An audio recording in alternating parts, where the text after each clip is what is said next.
Hello, and welcome to TekBoost TV. I'm Jaime, and today I'm going to show you how to install memory into the Dell Poweredge T420 Server.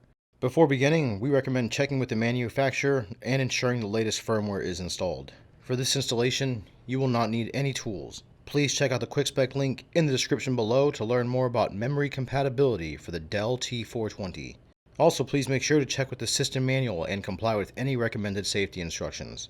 First, ensure the server is properly powered down and the power cord is unplugged. Next, press and hold the power button until the light is completely shut off to ensure there is no residual power remaining on the motherboard.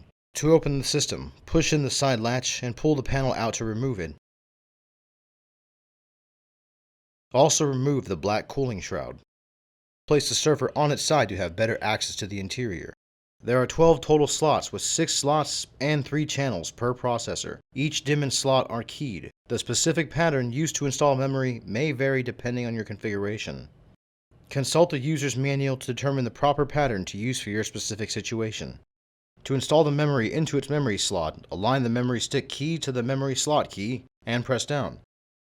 Ensure each of the retainer clips on either side of the memory slot snap into the retaining slot in the memory stick.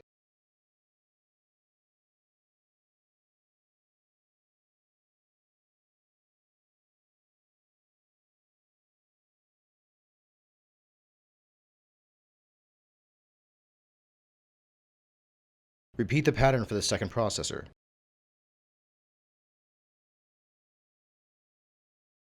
When you are done, replace the cooling shroud. Slide the outer panel back into place and secure it by replacing the latch.